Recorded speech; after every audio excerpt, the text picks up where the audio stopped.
आता आपण बघूयात यावेळच्या टॉप 9 मोठ्या राजकीय बातम्या। पुण्याच्या एकता नगरमध्ये लोकांचा रोष पाहून मुरलीधर मोहोळ यांचा काढता पाय। पालिका आणि पाटबंधारे विभागात समन्वय नव्हता, मुरलीधर मोहोळ यांची कबुली। महानगरपालिका आणि पाटबंधारे विभागात समन्वय नव्हता, पुण्याच्या परिस्थितीवर मुरलीधर मोहोळ यांचा प्रशासनाला घरचा आहेर, तर समन्वयाच्या अभावाची चौकशी केली जाईल, मोहोळ यांची प्रतिक्रिया।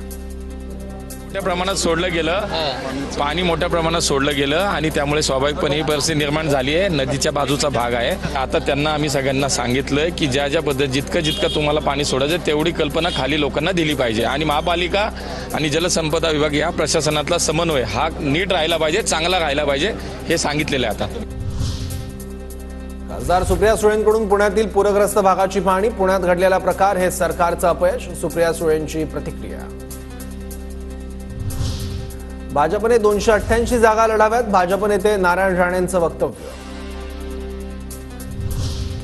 राज ठाकरे 200 जागा लढवणार म्हणतात, मात्र निवडणुकीपर्यंत बदल होऊ शकतो, आकडे कमी होतील किंवा ऍडजस्टमेंट होईल, नारायण राणेंचं वक्तव्य।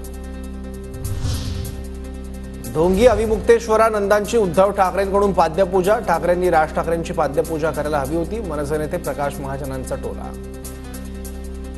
असल्यामुळे सावरकरांच्या विज्ञानवादी विचाराचा त्यांच्यावर प्रभाव असेल, ते प्रबोधनकार ठाकरेंचे नातू आहेत, तो त्यांच्यावर प्रभाव असेल।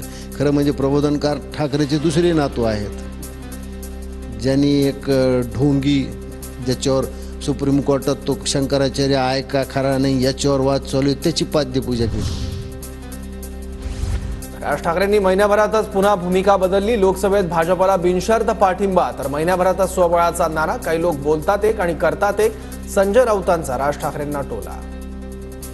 पूर परिस्थितीशी सामना करण्यासाठी 18,000 कोटी दिलेत, आम्हाला निदान 1,000 कोटी तरी द्या, 1,800 कोटी तरी द्या, हे सांगण्याची हिंमत ज्या सरकारमध्ये, ज्या राज्यकर्त्यामध्ये नाही। आम्हाला संजय राऊतांकडून मराठी माणसाचं सर्टिफिकेट घेण्याची गरज नाही। 2014ला मोदी शाह यांच्यासोबत होतात तेव्हा ते शत्रू नव्हते का? मनसेच्या संदीप देशपांडेंचा संजय राऊतांना सवाल। राज ठाकरे यांना महायुतीत आणू, त्यांच्याशी बोलणं होईल तेव्हा त्यांचं मतपरिवर्तन होईल, दीपक केसरकरांचा मोठा आशावाद। राज ठाकरेंचे शिंदे फडणवीसांसोबत चांगले संबंध, राज ठाकरे आमच्या विचारांचे, केसरकरांचा दावा।